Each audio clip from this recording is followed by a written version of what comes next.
सांगायची आहे ती एकनाथ शिंदे साहेबांबद्दल आणि प्रकाशदादांबद्दल सांगायची आहे की ठीक आहे की नाराजी असू शकते, तिकीट मिळालं नाही म्हणून नाराजी असू शकते, परंतु स्वतःच्या नाराजीच्या पलीकडे जाऊन नेत्याचं अस्तित्व आणि नेत्याला जपण्याची जी भूमिका आज प्रकाशदादा सुर्वेंनी घेतली याचा आदर्श माझ्या सकट सगळ्यांनी घेतला पाहिजे असं माझं मत आहे.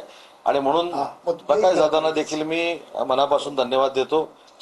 फक्त भावना ही व्यक्त करतो की ज्या पद्धतीनं एकनाथ शिंदे साहेबांनी पुढाकार घेऊन, प्रकाशदादांनी पुढाकार घेऊन आमच्या जशा मंडळींना फॉर्म मागं घ्यायला विनंती केली तशी मित्रपक्षाने देखील करावी. अजून अर्धा तास शिल्लक आहे, त्याच्यामध्ये अनेक ठिकाणचे फॉर्म जर विड्रॉ झाले तर एक चांगल्या पद्धतीचं महायुतीचं वातावरण, युतीचं वातावरण या मुंबईमध्ये राहील.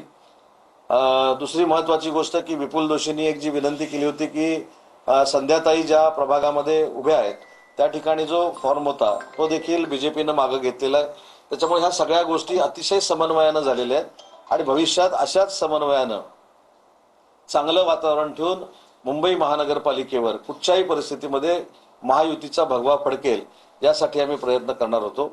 काल जी एक आपल्याला अजून एक ब्रेकिंग मिळालेली होती ती म्हणजे पुजारी साहेबांची, जिथं प्रवीण दरेकर साहेबांचे बंधू प्रकाश दरेकर उभे आहेत तिथं ते काहीतरी वेगळं करतील अशा पद्धतीच्या बातम्या ज्या सुरू होत्या त्याला देखील आम्ही पूर्णविराम दिलेले आहेत. ते इथे येऊन गेले, त्यांनी प्रकाश सुर्वेंची चर्चा केली.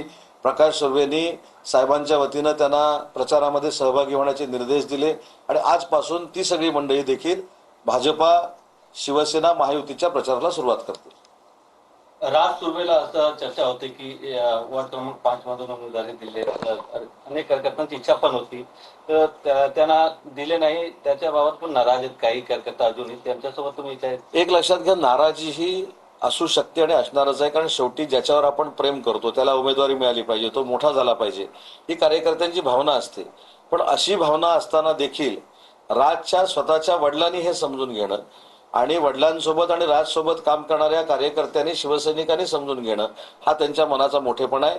नक्कीच राजचा विचार आणि ज्यांनी ज्यांनी हे अर्ज मागं घेतलेले आहेत त्यांचा राजकीय विचार एकनाथ शिंदे साहेब नक्की करतील हा विश्वास त्यांना मी द्यायला इथं आलेलो आहे. दुसरं जबाबदारी काही देणार आहेत का राजला? नाही, राज हा युवा सेनेमध्ये काम करणारा अतिशय सक्षम असा आमचा युवा नेता आहे. जरी प्रकाश सुर्वेंचे जे चिरंजीव जरी असले तरी त्यांनी स्वतःच्या कामानं देखील वेगळ्या युवकांमध्ये ठसा उमटवलेला आहे.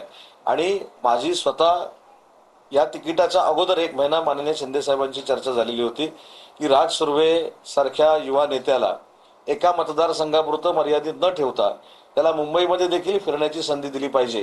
त्याच्यामुळे युवा सेनेची अतिशय चांगली जबाबदारी भविष्यामध्ये ही नक्की राज सुर्वेंवर पडेल. आणि महानगरपालिकेमध्ये देखील काही जबाबदारी जर द्यायची असेल, कारण विविध प्रकार आहेत